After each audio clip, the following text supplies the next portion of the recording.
Assalamualaikum warahmatullahi wabarakatuh. Perkenalkan, saya Mukmaina, NIM M1D1190559, Prodi Teknik Pertambangan Universitas Jambi. Nah, saya akan menjelaskan tentang analisis proksimat. Apa itu analisis proksimat? Tujuan analisis proksimat batubara bertujuan untuk menentukan kadar air batubara. Nah, pertama saya akan menjelaskan analisis batubara. Nah, analisis batubara ini merupakan proses yang sangat penting dalam sebuah industri. Ada beberapa cara dalam menganalisa batubara. Saya akan menjelaskan analisa proksimat. Kenapa ya analisa proksimat itu sangat penting dalam suatu industri batubara. Analisis proksimat secara gravimetri yaitu pengukuran berdasarkan perbedaan berat setelah dilakukan pemanasan. Pemanasan untuk menganalisis kadar air dilakukan 105 derajat sampai 1100 derajat Celcius. Sementara zat terbang temperatur 950 derajat Celcius untuk proksimat instrumen dan 900 derajat Celcius untuk proksimat selama 7 menit. Nah, ada juga parameter yang menjadi uji proksimat, yaitu adalah kandungan air pada batu-batu memberikan pengaruh negatif pada proses pemanfaatannya, karena kadar air yang terlalu tinggi akan menimbulkan masalah proses pembakaran. Kedua, yaitu zat terbang merupakan nilai yang menunjukkan presentasi jumlah zat terbang yang terkandung dalam batubara seperti H2O, CO2, metana, dan uap-uap yang mengembangkan masalah proses pembakaran. Kedua, yaitu zat terbang merupakan nilai yang menunjukkan presentasi jumlah zat terbang yang terkandung dalam batubara seperti H2O, CO2, metana, dan uap-uap yang mengembun seperti gas CO2 dan H2O. Zat terbang erat kaitannya dengan batubara. Semakin tinggi kandungan politekmatur, makin rendah kelasnya, dan pengukuran batubara dengan politekmatur yang tinggi atau mempercepat pembakaran. Karbon sebaliknya, rendah mempersulit untuk pembakarannya. Karbon sebaliknya, rendah mempersulit untuk pembakarannya.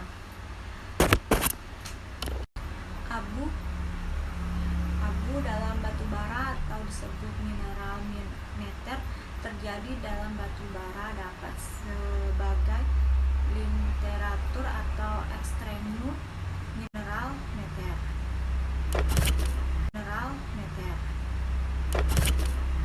Analisa proksimat ini bertujuan untuk menentukan kadar Mozart atau mencakup pula nilai free monster serta total. Analisa proksimat ini berguna untuk menentukan rank batubara, rasio pembakaran, dan dapat berguna untuk analisa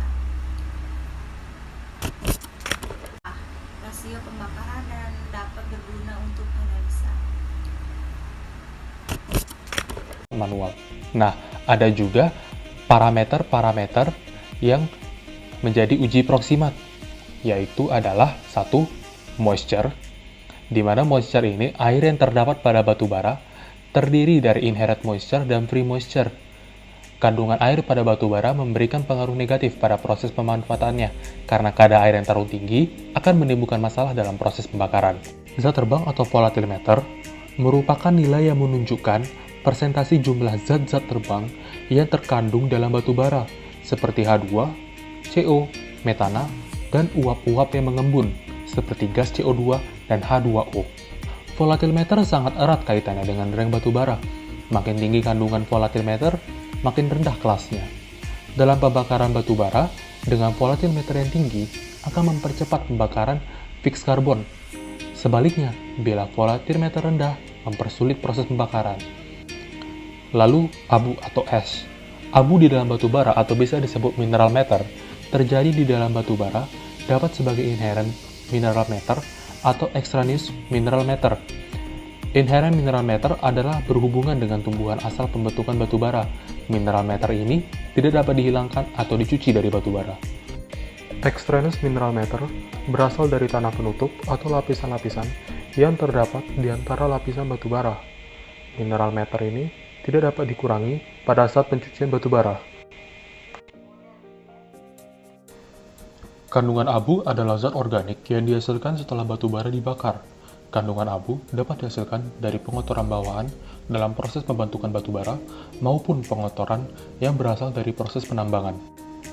Kandungan abu, terutama sodium oksida atau Na2O, sangat berpengaruh terhadap titik leleh abu dan dapat menimbulkan pengotoran atau kerak pada peralatan pembakaran batu bara. Oleh karena itu, semakin tinggi kandungan abu dalam batu bara akan semakin berkurang nilai kalor batu bara tersebut. Yang keempat, itu adalah karbon tetap atau fixed carbon, yang merupakan karbon yang tertinggal sesudah pendeterminasian zat terbang. Dengan adanya pengeluaran zat terbang dan kandungan air, maka karbon tertambat secara otomatis akan naik sehingga makin tinggi kandungan karbonnya, kelas batu bara semakin baik.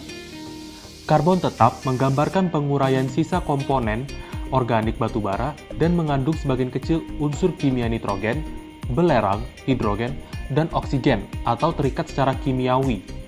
Pada dasarnya, karbon padat inilah yang dapat terbakar dan menghasilkan panas. Semakin tinggi kandungan karbon padat, maka semakin besar energi yang dihasilkan. Fixed carbon tidak dapat dihitung melalui pengujian secara laboratorium, melainkan dari hasil perhitungan jenis analisa proximate yang berupa pengurangan dari kadar abu, kadar air, dan kadar zat terbang. Yang terakhir adalah nilai kalor, yang merupakan panas yang dihasilkan oleh pembakaran batu bara. Terdapat dua macam nilai kalor. Pertama, nilai kalor bersih atau net caloric value yang merupakan nilai kalor pembakaran di mana semua air dihitung dalam keadaan wujud gas. Yang kedua adalah nilai kalor kotor atau gross caloric value yang merupakan nilai kalor pembakaran di mana semua air dihitung dalam keadaan wujud cair.